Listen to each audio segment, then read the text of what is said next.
Allah Rabbul Alamin said, وَاعْتَصِمُوا بِحَبْلِ اللَّهِ جَمِيعًا وَلَا تَفَرَّقُوا, from Surah Al-Imran, that, O believers, hold strongly the rope of Allah all together. O believers, hold firmly the rope of Allah all together and do not be divided. So that is the topic of today's, in a macro level and in micro level. In both ways, we'll try to analyze that, inshallah. Allah Rabbul Alamin's messenger, Rasul Sallallahu Alaihi Wasallam said, narrated from An-Numan al-Bashir, that you see the believers as regards their being merciful among themselves. So believers should be merciful among themselves and showing love and compassion among themselves, being kind among themselves, and resembling one body. Believers should be one single body, so that if any part of the body is not well, is sick, then the whole body shares the sleeplessness or insomnia and fever with it.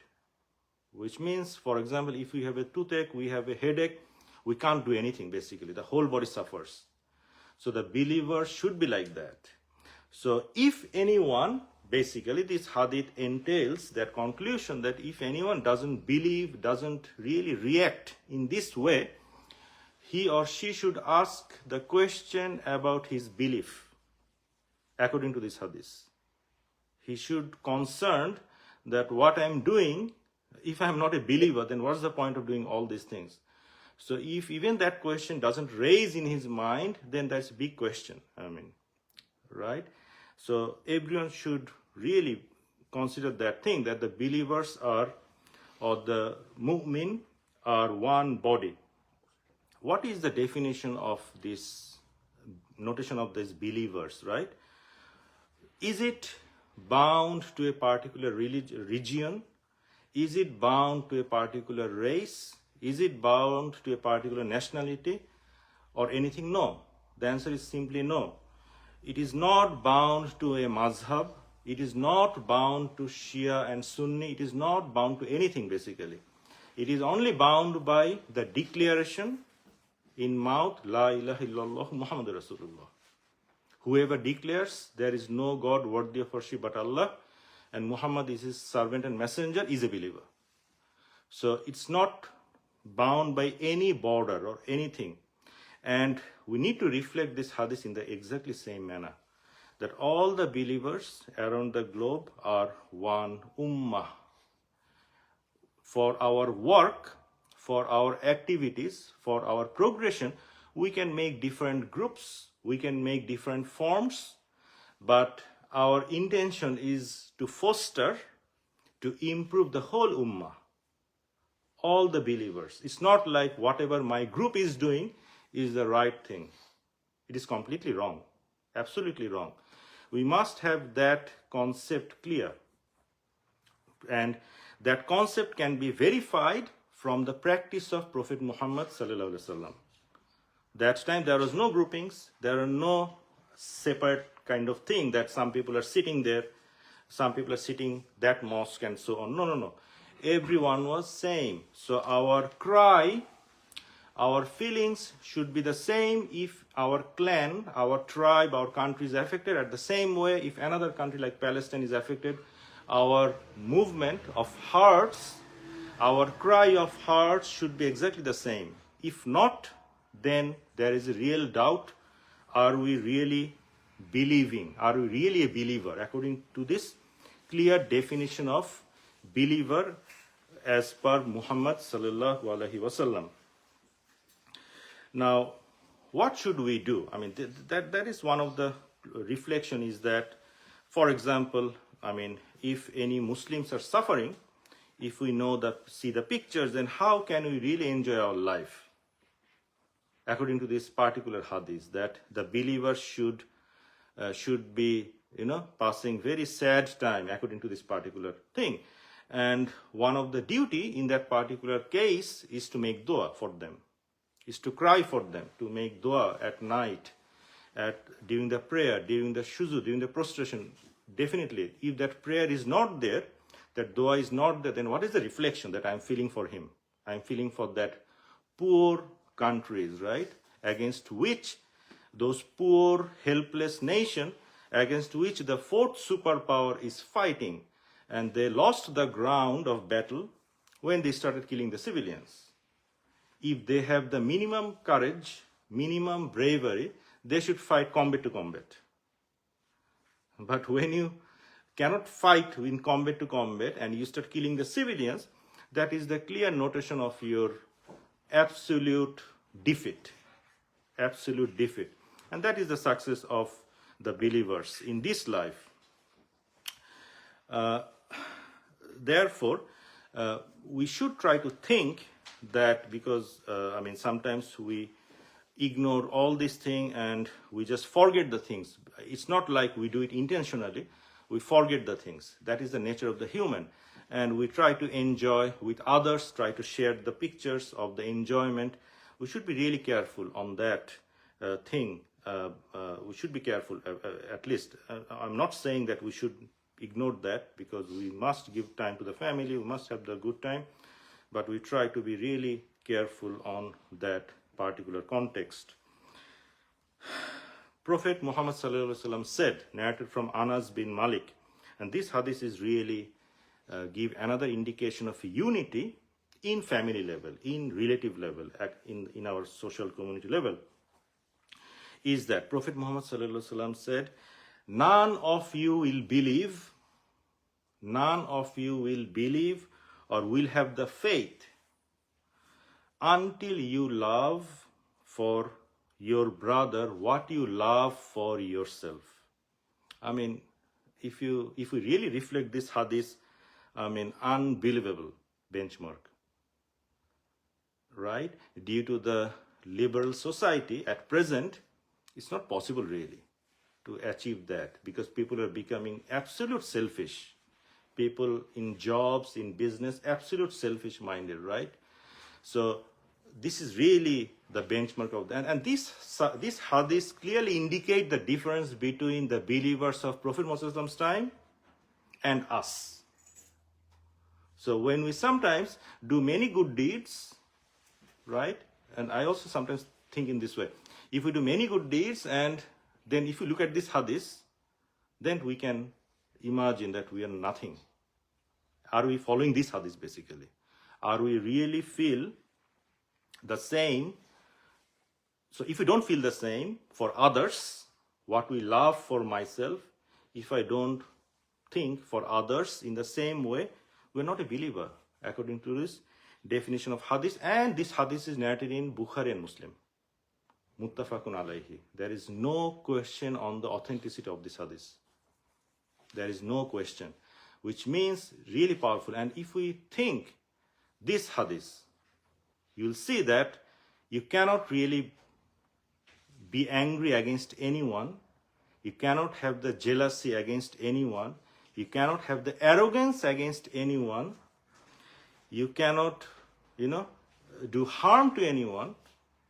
Even in your mind, you cannot have any bad thoughts against anyone if we really believe this hadith.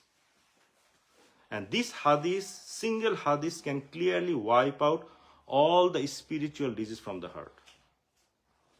That single hadith is good enough if we think it deeply, right? If we think it deeply in an extended family, no wife, no mother-in-law, they can fight. No brothers can fight, right?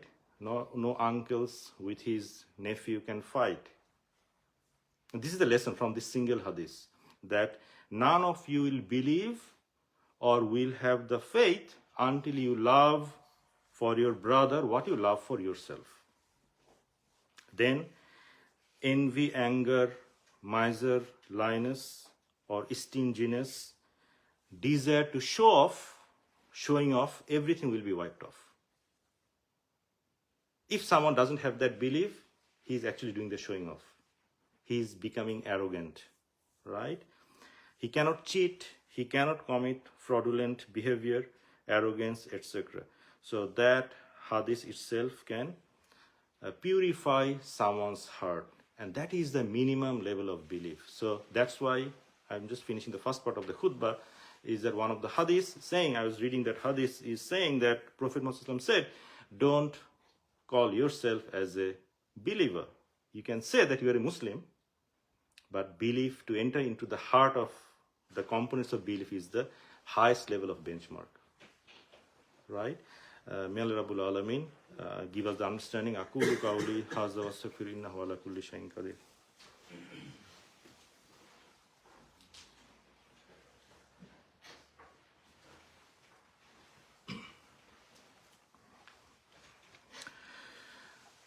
Alhamdulillah, Rabbil Alameen, as-salatu was-salamu ala Sayyidil Mursaleen, wa ala alihi wa ashabihi wa sallim. We are discussing this single fraction of the verse of Surah Al-Imran 103, وَاعْتَصِمُوا بِحَبْلِ اللَّهِ جَمِيعًا وَلَا تَفَرَّقُوا. Hold firmly together the rope of Allah, which means, it's a metaphor, which means be united and do not be divided. And do not be divided. And we talked about one hadith that none of you will be a believer until you love for yourself what you love for your brother. And that single hadith, if we reflect clearly, that can bring peace in the family, in the society, everywhere. People will have, without any jealousy, will have any spiritual disease in the heart. Now we'll look at the definition of unity among the Muslims in a macro level, in a bigger level. And the case study, the example we can pick is the Zionism. What is Zionism? Many Muslims fundamentally have not clear idea about the Zionism, because the fight is happening, war is happening, and we need to know the nature of the Zionism and what is the ultimate objective of Zionism. Is it only about wiping off the Palestine or something else? We need to know about that. So in general, Zionism seeks to find a Jewish homeland, right, in Palestine. But securing the homeland doesn't mean destroying only or wiping off all the population there. No. It's about deleting, it's about destroying the Muslim unity in a nutshell. Because to secure that state of Jewish state, they need to destroy the Muslim unity. That is the bottom line. That is not my statement. That is the statement of their own declaration. I'll just give through the references. So some quick recap of the history, which is that until the World War I, the Palestine was controlled by the Muslim Empire, which is the Ottoman Muslim Empire. It's for a long time. We know that the Muslim Empire was there. Of course, in a very small level, but it was there. And the idea of the Muslim empire, Ottoman Empire, or any Muslim empire like previously, many empires were there, is to give the Muslims the political and civilizational unity. That was the main focus. So Zionists then created a plan to destroy the Muslim unity.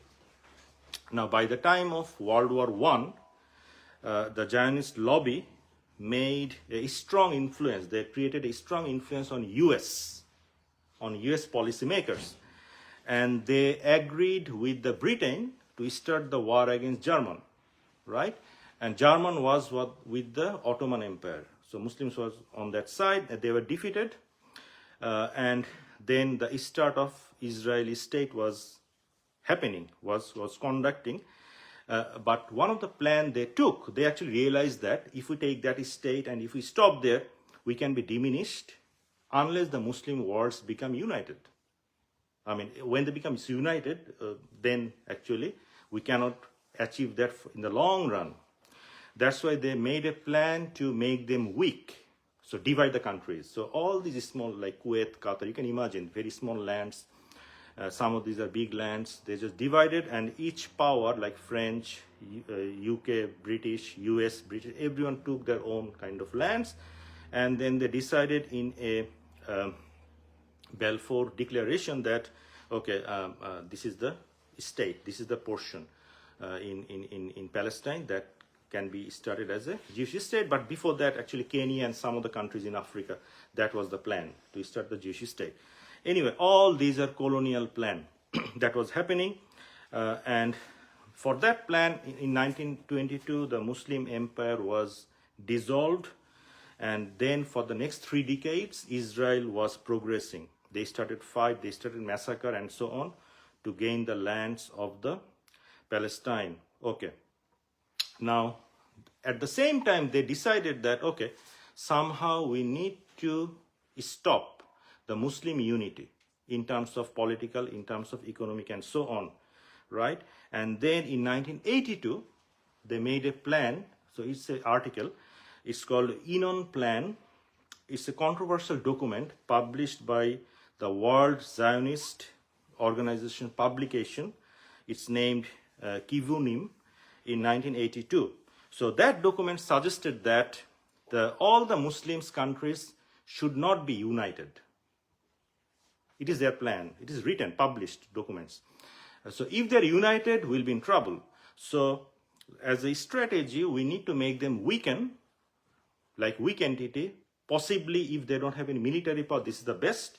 Otherwise, they must have under economic sanction or limited economical opportunities, limited political opportunities. Probably if we see that the kingship or the kingdomship is better to make them weaken, we can allow that.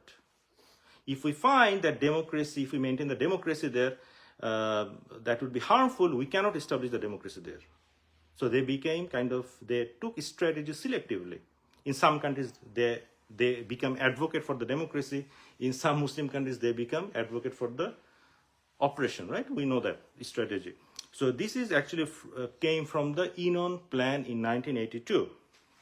And then as a follow-up of that particular document, the war on terror started, right? Invasion of Iraq based on the false proposition in 2003, destruction of Afghanistan 2001, Syria 2014, and immediately they followed by another strategy. It's called Abraham Accords, in which Israel tried to not only made the other Arab countries weak or small, but try to ally with them. So normalizing the behavior, normalizing their attitude, justifying all the oppression they did in the last 4 decades, right? Whatever land they stole, they tried to justify that. Okay, now, this is an interesting thing, is that the struggle against Zionism, we need to know that is not simply defending the Palestinians. Rather, it is about regaining the unity of the Muslims and the power that was stripped from the Muslims, due to the fail of the Ottoman Muslim Empire. And that's why the Muslim unity is always a threat to the Israel. The Muslim unity is always a threat to the Israel. That is why Zionists have committed so many resources and so many campaigns over the decades to make sure that Muslim unity doesn't happen. And why I'm saying that, I just stopped the khutbah here. Why I'm saying that if our next generation doesn't know that, and one of the, as a side note, which is that in terms of, if we say even caliphate, it becomes problematic. No doubt about that. It's becoming a word similar to terrorism. No doubt about that.